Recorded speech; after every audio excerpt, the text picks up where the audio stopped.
I am a working professional. Okay, so how long you're working? I have been working for approximately 4 years in this field of information security.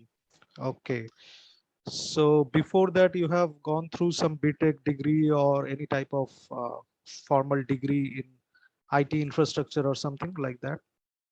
Exactly, yeah. So I studied IT, but I didn't go into the technical details. So I didn't study networking or, hardware as such, Okay. So so programming and stuff. Yeah. you did a 4 years degree course, BTech degree or something? Yeah. It's a bachelor's degree of 4 years. Exactly. Oh, Yeah. okay, so it was on computer science and IT. Yeah, approximately. Okay, because sometimes people who do their BTech in electronics and other streams also, they also come into IT. So, Hmm. but in your case, your subjects were in IT related subjects, right? Exactly. Yeah. Okay, fine. So after that, you joined which company, like a software based company, or what type of company, what type of work you have done? So I started working as a consultant in an information security company. We were doing audits and implementation for the ISO 27001. I Microsoft, think Microsoft Azure. no. The ISO 27001. So it's an Okay, international ISO. Okay, standard. okay. It's an international standard, ISO 20001. Yeah, correct. Exactly. So I've worked in this field for about 2.5 years. Okay. So you And you then are you are a fresher at that time. exactly, yeah. Okay.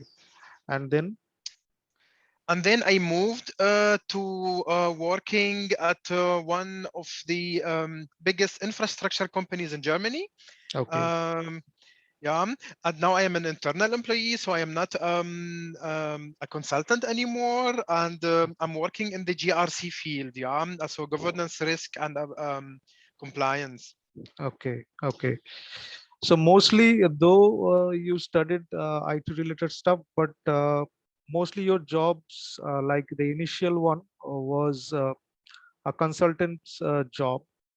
So, Exactly. so you never got an opportunity to do some hands-on practice on some devices or IT related network, right?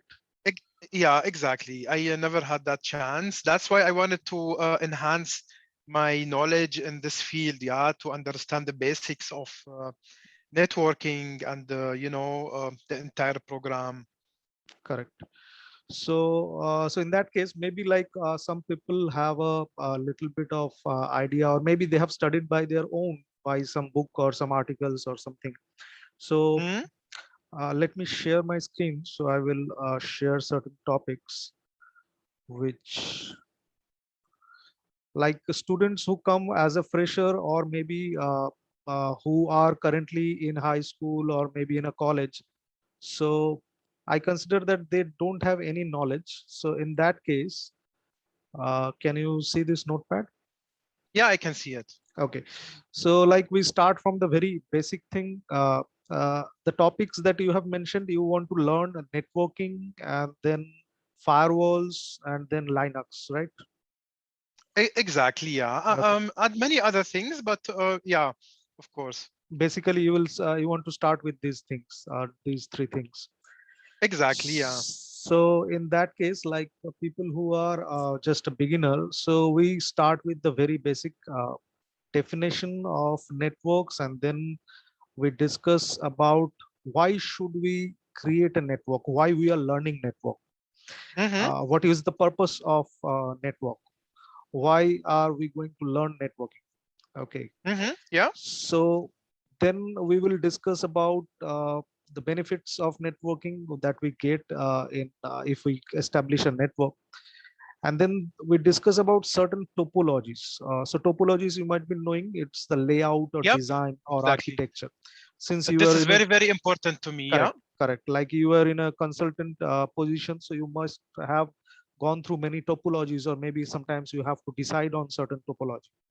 Exactly. So we will have a discussion on topology, different types of topologies that are available. And then Mhm. we will move on to different types of network that are available. So basically, like when a student read from any book or any article, so in most of the books, you will see these terms: LAN, WAN, MAN, CAN, PAN. Mhm. These are Mhm. different types of networks. But Yeah. what I tell my students that before learning these different types of network, the first thing you should understand that network can be built either in a wired architecture or maybe in a wireless architecture. Okay, Mhm. Okay. so all these types of network that we read in a book like LAN, WAN, MAN, CAN, PAN. So these can be created in a wired network as well as they can be created in a wireless network. Mhm. So based on the connectivity medium, we can divide the types of network into two types. One is a wired network and another is a wireless network. Then we Okay. will then we will definitely discuss about each of these types. What are these types and what are the architecture? So we will discuss all about these types of networks. Okay, Okay. and then we move on to learn a little bit about. Uh, there is a very vital topic in networking called networking models. So Yeah. maybe in your course when you did your graduation, was there a topic something called OSI model and TCP/IP model like that? Not really in my bachelor's degree, but I have read about it alone. Did some self-study in this subject. Of course, I have many questions, Sure, sure. uh, but it's a very, very important topic for me. The OSI model, yeah, the OSI model. Correct. So we'll be discussing on those topics, the different types of layers, the difference between these two models, and why we should be learning these two models. Because to understand how traffic is or how data is being sent from a sending computer to a receiving computer in a network. Mhm. So the network could Exactly. be a LAN network or it could be a WAN network, whatever maybe. But Mhm. to understand how data is being transmitted, you need to learn about these networking models. And Mhm. nowadays, people mostly focus on a TCP/IP model because this is the practical model on which the whole internet is working right now. But basically, TCP/IP model is a very compressed and compact model where you only have four layers. But again, in the latest updated model, they show it in five layers. But in OSI, there are seven layers. 7 layers, So exactly. OSI is a more elaborative description, and you understand the things in a more proper explanation, and it is a more elaborate discussion of data transmission if we learn the OSI, because OSI is a Mhm. theoretical, it's a theoretical model, maybe you have heard of, and then the practical model was derived. This is the TCP/IP model. Yeah. So we will discuss on these networking models, and then we will move forward to different types of networking devices. So we know that in a network there are many types of networking devices. So most of the time I have seen that people who have gone through some courses or maybe in their courseware in college or school, whatever they are reading.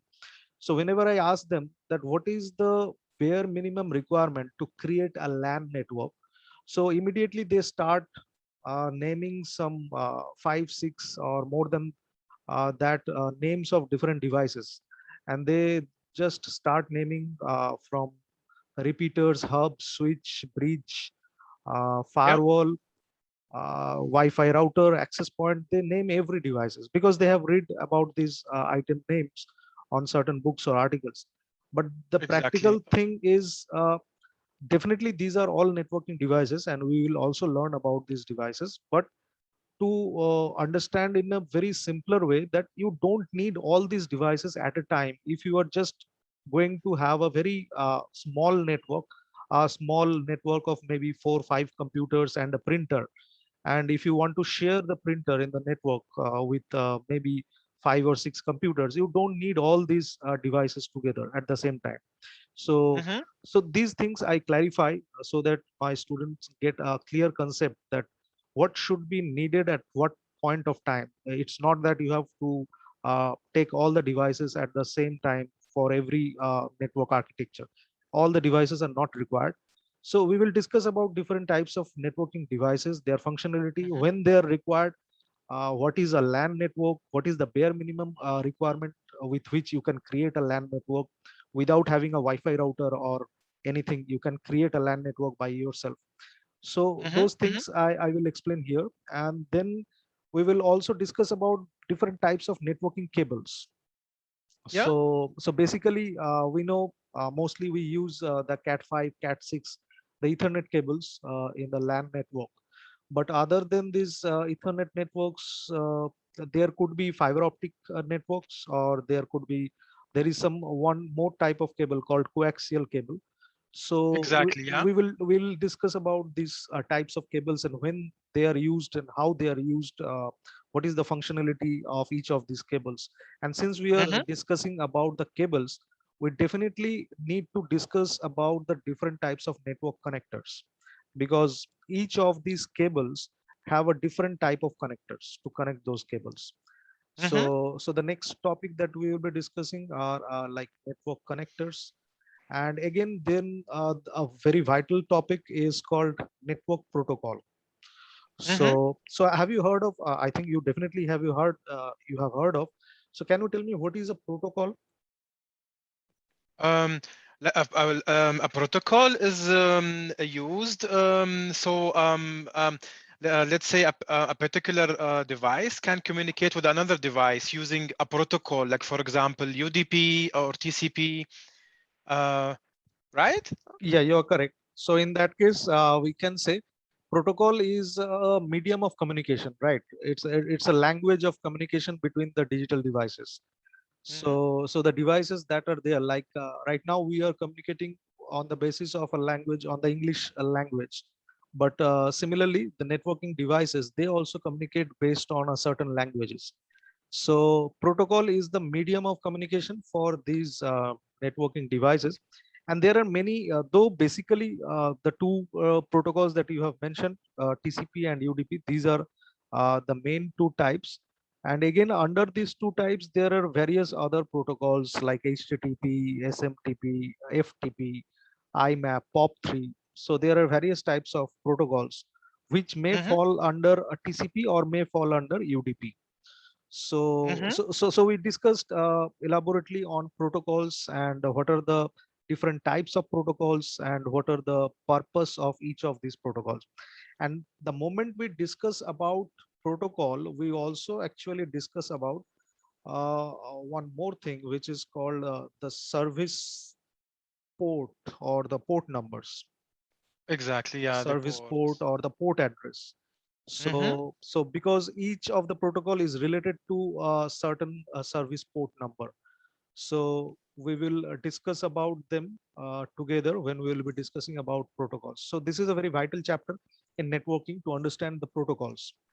Mhm. Exactly. Yeah. And then the important chapter is IP address, because IP address, if we go with the full form, it is Internet Protocol. So once we understand what protocol is, then a special type of protocol is Internet Protocol. And with this protocol, mostly all the devices are communicating nowadays. And you must have heard of a technology which is right now very popular. It is called IoT. Have you heard of IoT? Exactly. Yeah, and it's very important for my job also. The IoT. So maybe you had to provide some solution to some customers regarding IoT or something. Exactly. Where I'm working, we work with industrial devices, and this falls under IoT, if I understood this correctly. Correct. So what was the expectation or what was the challenge that was there when you are considering IoT? So, how to secure them, and what requirements do they have? So when you have requirements in regards to IT, you might be looking at like availability or integrity. But when Mhm. you're looking at IoT, maybe the most important thing for you would be availability and safety, that they are Correct. safe to use and cannot, yeah. It's a very, very important subject for me. I work with IoT almost every day. Okay. So in that case, since you work with IoT, that means you definitely need to have a strong background in networking. Uh, so people, if they are working in IoT, because even if no network is there, you cannot work with IoT, because IoT is an advanced stage where you control all the devices remotely with the help of internet. And that's why Hmm. it is called Internet of Things. The full form of IoT is Internet of Things. Yeah. So the devices that we use in our home, in our premises, so the fan, the AC, the refrigerator, everything that we use in a domestic purpose, so everything can be controlled remotely with the help of internet. And the first thing that you need to establish is a network. So if you cannot establish a network between all these devices, digital devices, like the AC or refrigerator or the fan, then you cannot implement IoT on them. So the convergent medium that is required is a medium on which you can assign an IP address to each of these devices. Hmm. So that's why IP address is very important in networking. Yeah, exactly. So when we discuss about IP address, we will discuss about its different parts. So maybe you have heard of it, has two parts. So one is network and another is host part. So we will discuss with certain examples. We will cross verify with a certain question and answer to understand the network ID and host part of an IP address. And then comes the very important topic here. If somebody wants to have a good understanding on IP address, then he should have a good the strong knowledge on these four aspects of IP address. So the Hmm. first one is private IP and public IP. The second topic is dynamic IP, static IP. Third one is IP version 4, IP version 6. Fourth one is classful IP address and classless IP addressing. So if somebody understand all these four aspects of IP address, then definitely he is going to have a very strong knowledge on IP addressing and networking as well. Hmm. So these are very important topics. And since we discuss about IP address, a very uh, important topic that comes along with IP address is called subnet mask.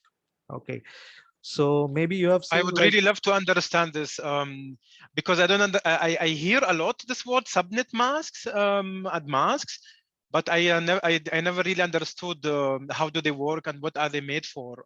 correct, correct. So we will discuss about subnet mask definitely, because uh, when we discuss about IP address, an IP address is incomplete without a subnet mask. So if somebody looks into an IP address without a subnet mask, so there could be a confusion when we will be discussing about this topic called classful IP addressing and classless IP addressing. Then definitely subnet mask holds a very important role, because if you are not writing subnet mask along with your IP address, then somebody may get confused, or maybe he can assume that you are following the default rule of classful IP addressing scheme. So that's why we will definitely do learn about subnet mask, what is the purpose of subnet mask, how it is written, and what is the benefit of using subnet mask with the IP address. So we will discuss all these things elaborately there. Okay, And then there is a small topic like loopback IP. Maybe you have heard of or may not be. So not really, no. you will discuss about that also. Now some topics which could be a little bit advanced topic. I don't know whether you need these things, but I think you should know these things since you are working in a consultant position. So Exactly, yeah. so the important topic here is NAT. NAT, maybe you have heard of. It is network This network address address, exactly, yeah. translation. Yeah. Yeah, yeah. So again, though it is a very common term, and it is the main functionality of a router. When we buy a router, so somebody pronounce it as router or router. So I think router is best, because router is a device which helps a packet to find its route to the destination. Hmm. Hmm. So the main purpose of a router is definitely NAT. Basically, the internet routers that we use at our home or even in our offices. So the main job it does is network address translation. So we have a single public IP, and we are sharing the internet among all the local LAN IPs through that single public IP with the help of this technology called NAT, network address translation. Mm-hmm. So again, NAT has certain types also, like static NAT, dynamic NAT, port forwarding. So we can discuss on these topics also depending on your requirement. We'll be discussing on them also. It's definitely important. Yeah. Correct. And then what I do, like for beginners, if they have a home router or what we call a Soho router, small office home office router, so Mhm. I just let them understand the basic LAN setup in that router. Like I have a D-Link model with myself, and if they have TP-Link or some other model, I ask them to log in if they have the login password. So I let them understand what generally is there in these home Soho routers. So how to set up the LAN in this router, how to set up the WAN, how to set up the Wi-Fi configuration there, and how we should change the administrative password. If at any case, if we need to restart the device without physically touching the device, how we can restart and reboot it. So a little bit of troubleshooting and the basic configuration. So I also teach all these things in the networking part. Mhm. So if you have any special requirement, you can let me know, or otherwise we can follow this structure. So basically, these topics are very interesting and they are very, very important for me. And they match my level because I wanted to understand the basics. Right. I just have one point regarding the last point, setting up Mhm. a router. Correct. Um, so basically, I don't want to maybe the knowledge is would be interesting for me to understand, but my Mhm. job is not about being an Uh, IT administrator or setting up routers and stuff. And Correct, correct. um, Because you are mostly in consulting job, so you will I not. was in consulting. I'm not in consulting anymore. um, so But maybe exactly, the job role which you are currently holding, it doesn't require any such hands-on thing, like field job as a technical executive, right? exactly. Yeah. So maybe it depends on your interest. If you are interested, we will go on that part. Otherwise, I will not touch that part. Okay. Hmm. S- About the other topics, they are very, very good and very interesting and very important for me. Okay. So if you have certain points or certain things that you want to clarify, if you have that, you can send me through WhatsApp. So we can Hmm. discuss on those particular topics if you have the basic things cleared. Or otherwise, Of course. if you wish to start from the scratch, I can start from the scratch. So it depends on your decision. So the program which you just introduced is very good. We can start like this.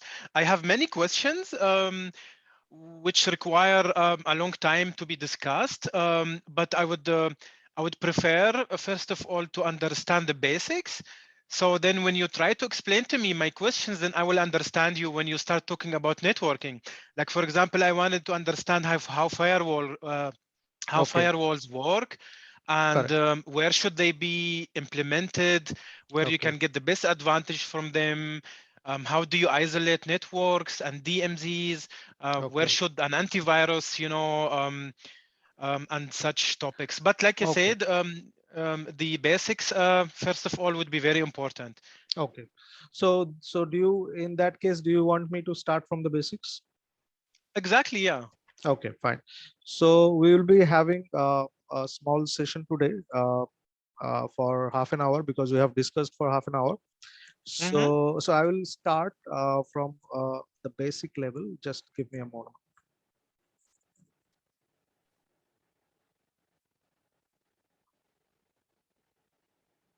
Okay. Can you see my slide? Yeah, I can see it. Okay. So as you already know what is a network, but still generally like in definitions, we see that it is written a group of computers which are connected together for the purpose of communication. Hmm. But actually it is not always a group of computer. It could be any devices, any digital device. So that's why here in this definition, it is written on other devices. Okay, so it is not always for computers. Like it could be a mobile, it could be a tab, it could be any digital device. Like that's why I told you about IoT, because in IoT the devices are not always computers. Definitely, these are domestic items that are used in a premises. So any digital device where you can assign an IP address, they can be grouped together to create a network. So that is the definition of network. And regarding the advantages of network, why we should create a network. So basically, uh, we can have many advantages. Can you see the notepad? Yeah, I can see the notepad. Okay, so regarding the advantages of network, the basic advantage, I think we all know this, for communication, right? So we create a network for definitely for communication. Along with communication, we can also share our files and folders. We can share files and folders. Generally, like in most cases, I have seen that people, when they want to share a particular document, maybe a doc file or a PPT file or Excel file, so the very common thing that they do, they attach it with their email and send an email to their friend. Even if the friend is sitting just behind him in a cyber cafe, or maybe Mm-hmm. in a computer lab, so they just attach the file and send a mail with that attachment. So that is the way how we share files. But the thing is, if you have a established LAN network, it is not always that you have to use the internet. Internet is not meant to be used every time for sharing files and folders. If you Mm-hmm. have a LAN network well implemented, even without the internet, you can definitely share your files that has been saved in your desktop or maybe in your D drive or E drive. You can share it from your own desktop or a laptop, whatever you are using. And people who are in the same LAN network, even without internet, they can access it from your desktop, from your Mm-hmm. system, right? Exactly. So Mm-hmm. that is also a benefit of having a network. And the third thing, that we can share resources, right? So if we have a good network, we can share our resources. Now, can you give me some example of resources that we can share in a LAN network?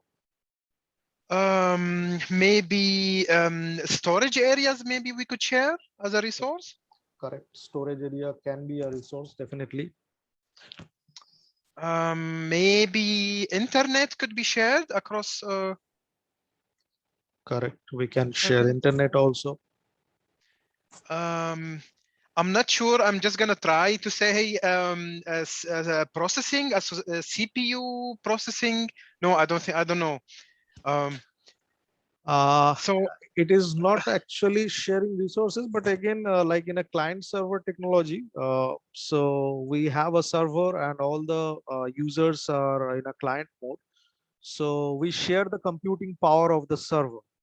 So okay. basically, sharing resources, like you said, storage, internet, and like the very common resource that we share is the printer. And sometimes like nowadays the costly printers come with some added features of printing, come scanning, come Xerox. So Mm-hmm. photo, as a photocopier, come scanner, come printer. So a single device does all the three things. But still, there are separate devices available which are only printer. They can only print. They don't have any scanning facility. So you may have a scanner separately. So if you have a printer or a scanner, you can share that resources. Like let's say if you have 5 or 10 computers in a room, and maybe you are a startup company, you have started a startup company, and 5 or 6 of your friends are doing or working on a project. And it's not that you need internet. You are software developer. You have your own software tools. You just need to have a LAN connectivity between your computers, and sometimes maybe you need to print out certain pages, maybe some documents or something. So you need to share the printer among 5 or 6 computers. So Exactly. in that case, it is a very basic LAN where you don't have any requirement of internet. You only need to have a communication between these 6 computers and a printer. So Mm-hmm. printer is definitely a resource which is shared in a home network as well as in an office network. So every network we do have printers, because otherwise what you have to do is you have to purchase 6 printers for 6 computers. Exactly. So Yeah. that will be a very expensive thing for anyone who is going to start a startup company. So definitely they have to think of their budget and their expenses. So if you have a LAN network, you can reduce your budget by sharing the single printer among all the 6 computers. So it could be a printer, it could be a scanner, and definitely internet is also a resource which can be shared, because otherwise, as per the fundamentals, you should have 6 separate internet connections for 6 computers. The reason is Exactly. internet works on a public IP. Whenever we connect to the internet, we get a public IP from our ISP, internet service provider. Yeah. So basically, when we connect to a single internet connection, we are provided with a single public IP. So and when we'll be learning about IP address, the very basic thing that we need to understand is IP address is a unique logical number, which should be a unique number in the network. So whether it's a LAN network or whether it's a WAN network like internet, the number should be a unique number. So in that Mm-hmm. case, if you are having 6 computers, definitely you should have 6 unique public IPs as per the fundamentals.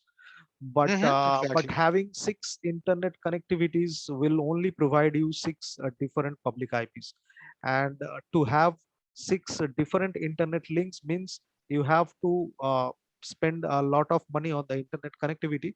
So maybe whatever uh, the monthly rental that you are paying for a single internet connection, you have to multiply it with 6 different connectivities. Yeah. so Correct. Yeah. so so that's why we can share internet also. It is also a resource in network. And so these are the things. Now one question, so maybe it is very easy question for you. So if I ask you what is internet, whether it's a hardware or software, what is your answer? So internet is nothing but exchange of information. So I can host something, and somebody else somewhere else will access this piece of information. And this is the internet, basically. So everything is hosted somewhere on a server, Mhm. and so accessing can this information. so in that case, can we call it a hardware or can we call it a software? It's, in my opinion, a combination of both. Correct. Because the thing is, though you are saving a data on hardware, uh, but ultimately definitely a hardware is useless if you don't have an operating system there.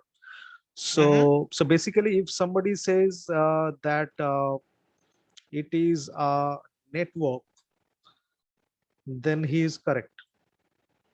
Internet, yeah, the term internet has been coined from 2 terms called interconnected network. So internet is a very big network. It's a global network, and it is the mother of all network. It is the biggest network that is right now available globally, and no Mm-hmm. one knows where it has started, and no one knows where it is going to end. Every day new users are coming and getting connected to the network. New enterprises, new business, new companies are getting established, and their networks are being built, and they are getting connected with the internet. So that's why internet is a very big network. And the term internet came from 2 words: interconnected network.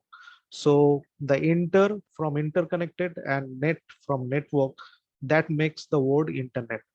So if somebody says that internet is nothing but a network, then he is correct. Otherwise, you can say internet is it is neither a software or a hardware. Uh, Else we can say it is a combination of both hardware and software and network. Uh, uh, Basically, it is a facility or service. So internet we can call it as a facility, or we can call it a service, which is comprised of hardware, software, and networking. Okay. So internet definitely is a resource which we can share in the network. So that is also a benefit of having a network in your office or in your premise. Now, other than this, the other benefits that you can have if you have a network is any other benefits that you can remember that you can have?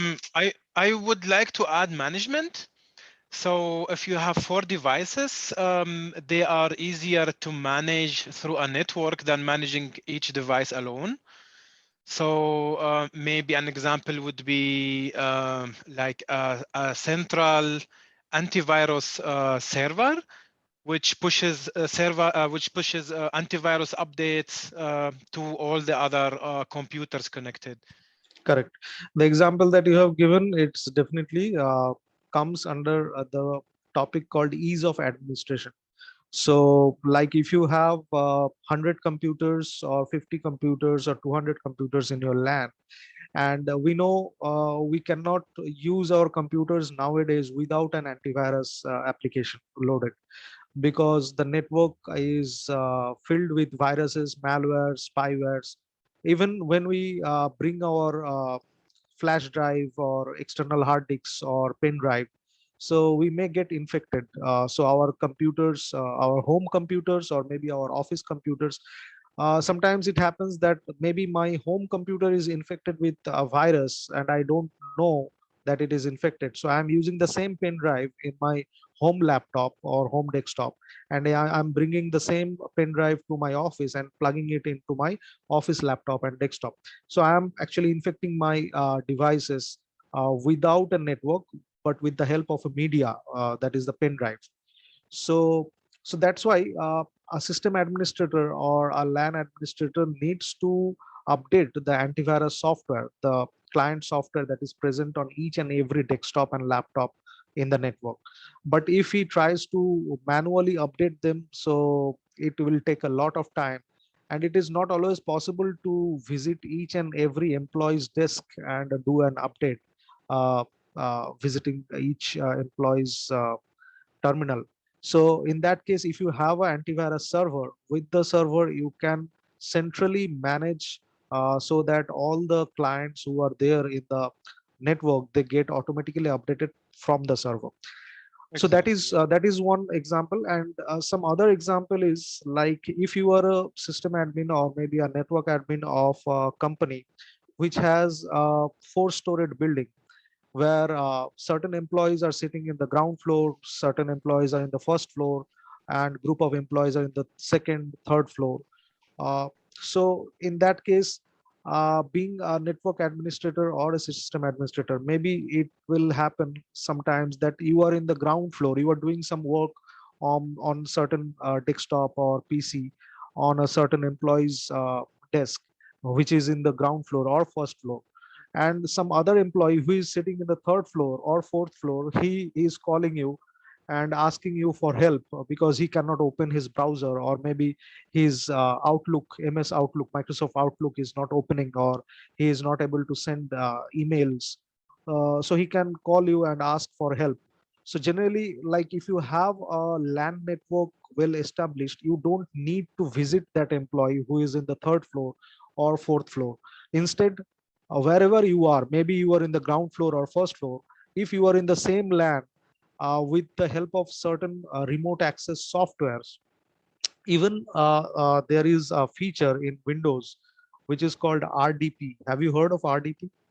Yeah, remote desktop protocol Correct. is that okay? Yeah, remote desktop protocol. So this is a feature which is inbuilt into Windows operating system.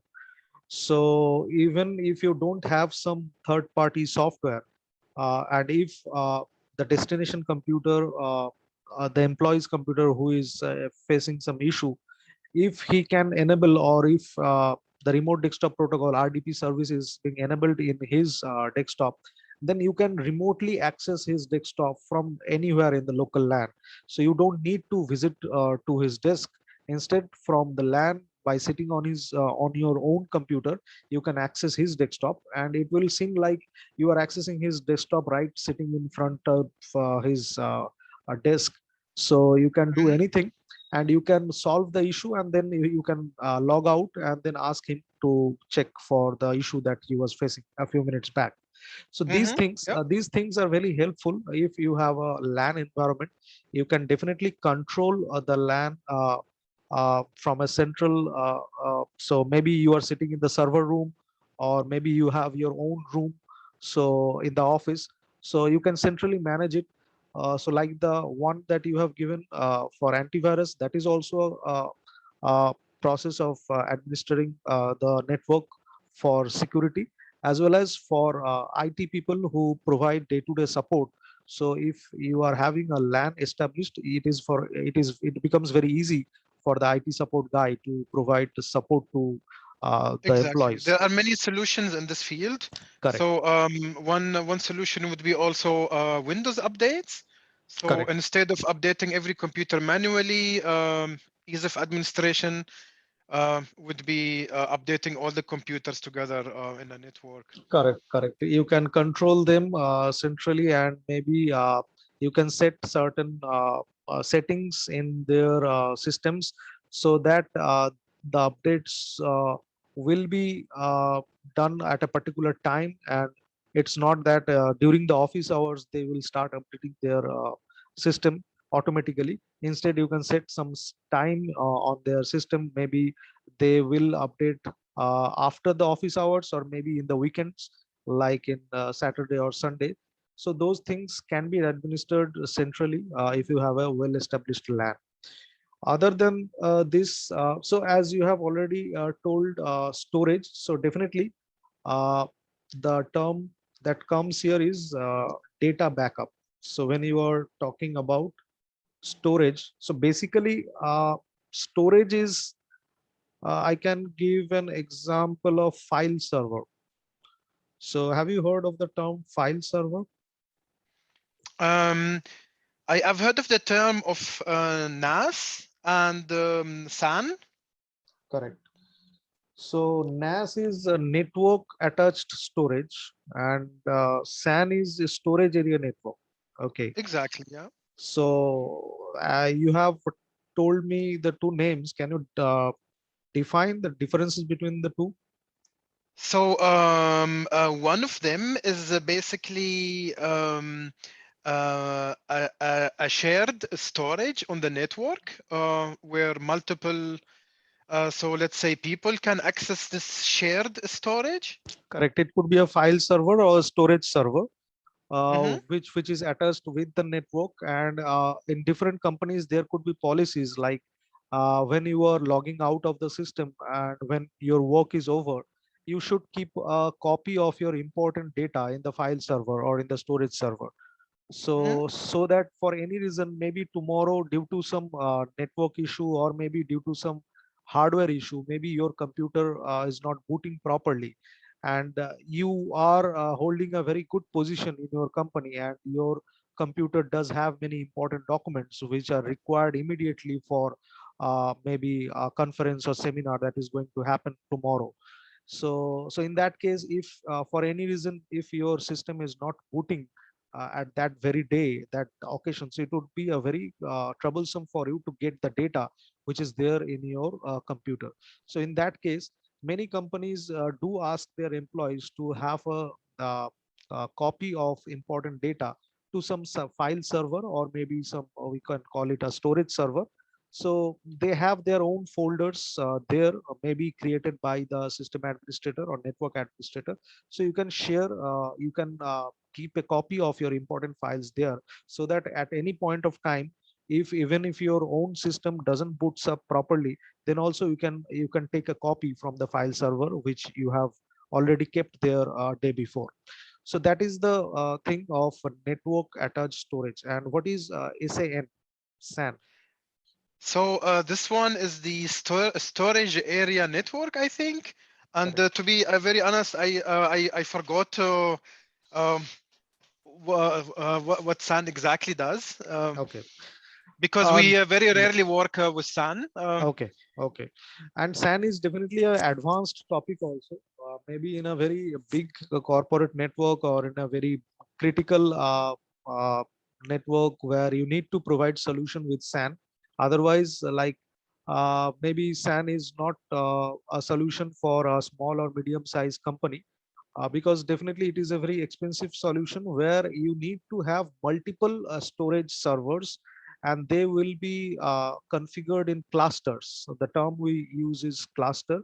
So there could be multiple storage server, like in network attached storage, there is a single file server, or there could be a single cluster of a single hardware server, or maybe two hardware server. One is a primary server, another is a secondary server, but it is a Mhm. single cluster which is being shared in the network. But in case Okay. of network storage area network, there are multiple clusters available. So it is a network of storage system, you can say. Like uh, uh, like we say, networking is it's a grouping of different digital devices in a network that we call a network.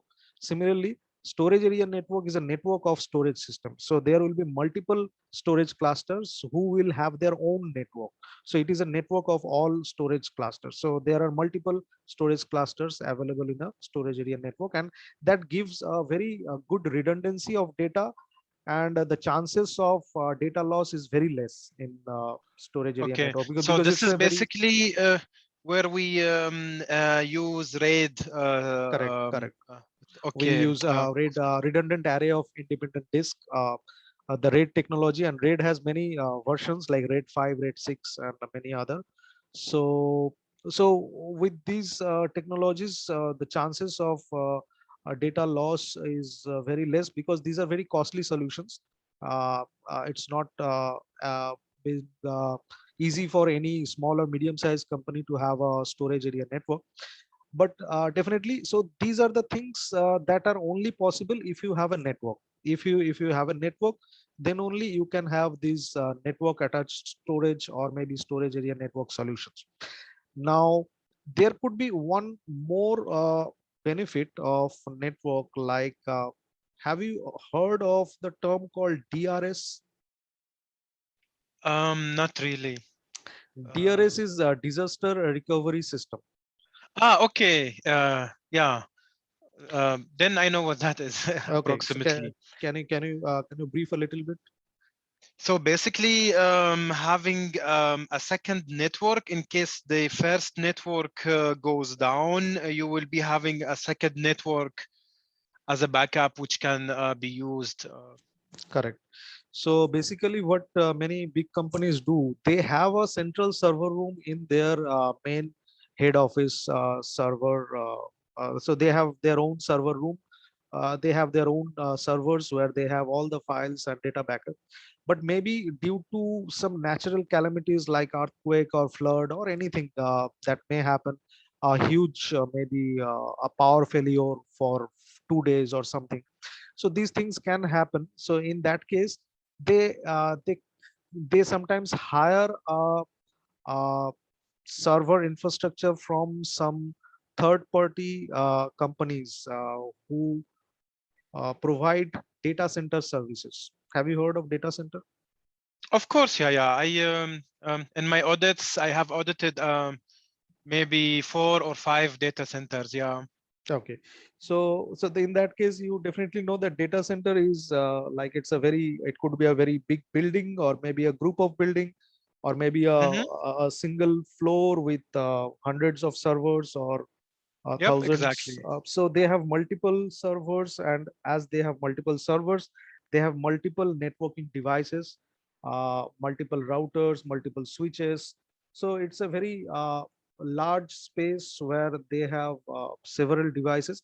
And sometimes certain company have their own data centers which they built in a different city, maybe not in the same city, in a different city, in a different geographical location, so that in case of any natural calamity, if the data center is in the same geographical location, so both will be hampered. So that's why they create a data center in a different city, in a different geographical location.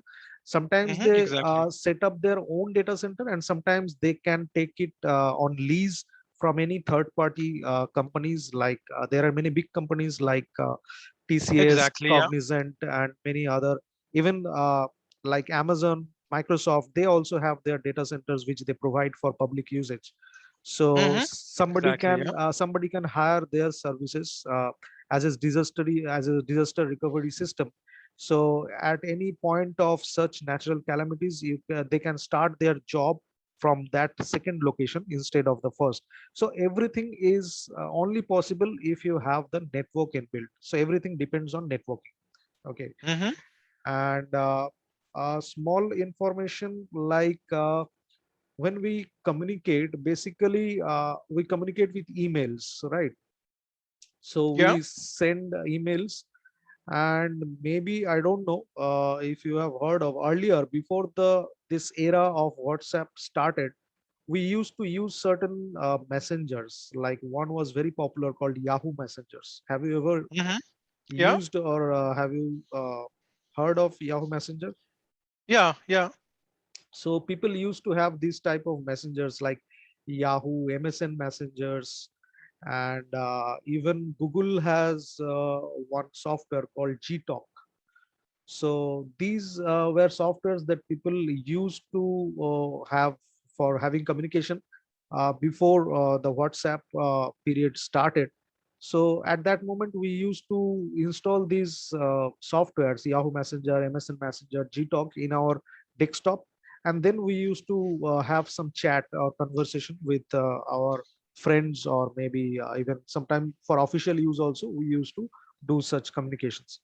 But the only thing here is these applications are called chat applications, and they only run when you have an internet connectivity. Yeah. If you don't have an internet active internet connectivity, your Yahoo Messenger or MSN Messenger or Gtalk will not work. So in a local LAN, let's say you are an employee of a company where you have a email address, let's say just for example, abcd at the rate, and your company name is xyz.com. Okay. And you have a friend who is also in the same company. Maybe he is working in a different department, and his email address is dfgh at the rate, again, xyz.com. So you both are having an official email address which is under the same domain, xyz.com. Okay. Now, sometimes it may happen in an office premise also that the internet link is down for a certain period, maybe for half an hour or 1 hour or something. So even in that case also, if you send a mail to your peer who is working in the same company and with the same domain, then you cannot send an email to any outsider. But since he is an insider and having an email address in the same domain, so you people will be able to communicate, even if the internet, Yeah. even if the internet is down. Since you are maybe you are working in the first floor of the company, and he is working in the second or third floor of the company, and you are sharing the same LAN, you are connected in the same LAN network, and you have an email address set up in your Outlook, MS Outlook. So have you ever used any email client like MS Outlook or Thunderbird or something like that? MS Outlook, of course. Okay. It's a must nowadays. Okay. So you use MS Outlook for your official use, right? Yeah, exactly. Yeah. So have you, so since I can understand, since you are not into technical things, so you may not have gone through the settings of MS Outlook, right? It has been done by some system administrator or technical support guide, right? Exactly. Yeah. Okay. But there is some I know that emails communicate through the SMTP or the SMTPS secure, or maybe POP3. Correct. But the software Outlook does need certain configuration which should be there.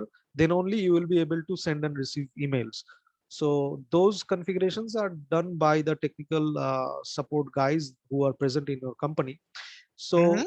So the thing is, even if you for any period of time, if the internet link is down in your company's network, then also, since your peer is in the same domain, you will be able to communicate among yourselves because you are in the same LAN network, and this domain is configured in that LAN network itself. Okay. So this is one thing, and another thing is maybe or may not be, there is a software or there are similar types of software, like for example LAN chat is a software which you can install in two computers which are in the same LAN. If you are in a computer lab, so maybe you are sitting in desktop 1 and your friend is sitting in desktop number 40. So if both of you are in the same LAN, and if you install this software, then even without internet, you people can communicate among themselves. So Mhm. there Exactly. are there are certain softwares available by which people can communicate in the local LAN also, even without the help of internet. So these things are definitely 6 7 things that we have discussed are the advantages of networking. If we have a established network, we can have all these facilities. So coming back to the slide, the advantages here are written in a brief, like networks enable multiple users to share the network resources like devices and data, and networks allow you to manage or administer resources on multiple computers from a central location, which I said, Mhm. and you also said that the antivirus server can be administered from a single location so that you can control all the computers in the local LAN. Mhm. So these things are advantages of network. Now, here is a small diagram. So if we look into the diagram, my question here is, here you can see here is a network switch, right? Yeah. And then there are 5 desktop computers which are connected with some cables with this network switch. Mhm. So the thing is, what is the bare minimum requirement to set up a LAN network? If you want to create a LAN network between these 5 computers, what is the bare minimum requirement as per as hardware and configuration that you need? So I need a connector, of course, a device which will help me connect these 5 computers together.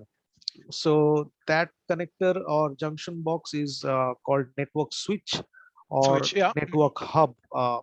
But again, switch and hub are a little bit different. Maybe you already know, but I will discuss it later on, that what is the difference between a hub and a switch. But for the Mhm. time being, you can understand switch and hub is nothing but a junction box where you can connect multiple networking devices. So you have these 5 computers, you have a junction box, and what more do you need to create the LAN? Um, to create so I don't know how deep in details I should go.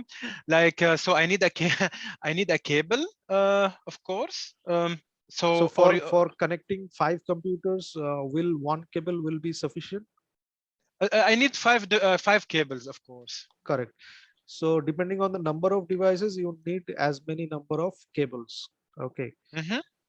So these 3 things that you have told. So let's consider that we have a switch. We have powered on the switch, and we have 5 computers. We have powered on these 5 computers. We have plugged in the cables from the computers to the switches. So all devices are powered on and the cables are connected.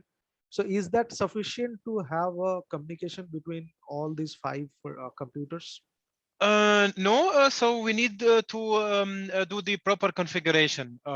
So this computer can work together. Correct. So regarding configuration, what actually we need to configure?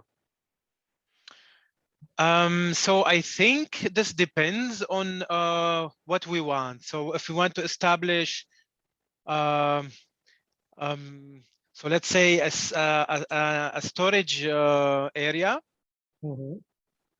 we might require some sort of configuration for this. If we want to establish, for example, internet, where this internet will be shared between these 5 devices. So there would be, maybe there would be a different set of configuration, if I'm right. Correct. The configuration will have a little bit of modulation depending on the requirements, but the basic thing that you need to be very clear is, first thing, you need all the devices, the number of devices that you want to connect. Second thing, you need a switch or hub, which we can consider as a junction box to connect all these devices. And the third thing here is the cables, depending on the number of devices that you are going to connect. And I am considering a LAN, a wired LAN network Yeah. for the moment. Later on, we will be discussing on wireless also. So Yeah. for a wired network, we have the devices, we have the junction box, we have the cables. So all these 3 items that you have told me, these are all hardware items. Now, along with these hardware items, we need a little bit of configuration, which is nothing but it is a unique logical identification number, which is nothing but IP address. So if you have these 4 things, the first 3 hardware items, and the fourth one is not a hardware, not a software, it's a little bit of configuration, and it is an unique logical identification number, which is called IP address. If the IP address is set among all these 5 computers, then only you will be able to communicate. Once you are able to communicate among these 5 computers, then you can think of whether you are going to use it for internet, whether you are going to use for a SAP or ERP Okay. or antivirus. Okay. So those things we will think of later. But the first thing is, you should have a unique logical number assigned to each of these devices, and that is called IP address. Okay. So once Okay. these devices are assigned with some unique logical numbers, then you will able to something, a term called ping. Have you heard of ping? Yeah. So ping is actually checking if a certain device is alive, it's powered on, or it is offline. Correct. So it is basically a echo command, or we can call it a hello command. So like as a human being, when we say hi, so other person say hello. So similarly, when we need to understand whether my destination device is live or not, it is in a working condition or not, we can ping that destination IP address, whether it's in LAN or WAN. And if that device is in a running condition, definitely it will give me some reply. So the thing is, here in this diagram, once you set some unique IP addresses to each of these devices, the first thing that you need to check is whether you can ping PC1 from PC2, and PC2 from PC3, and PC3 from PC5, all these. So if you are able to ping among themselves, that means you are able to communicate, and then you can think of the other stuff that you are talking about, like internet sharing, software sharing, ERP package, and those things, then we can think of. So basically, we have to check for these 4 things. First 3 things are the hardware items, and the fourth thing is the unique logical number. So if you are set with all these 4 things, then you can create a LAN network. So I think that's all for today's session. And Yeah. whatever we discussed, if you have any questions, you can ask me now, or maybe we will discuss about them in the next session. I don't have any questions for now. But you how do I say this in English? You taught this very well. I understood the very well, and I've learned a couple of new things, of course, new things.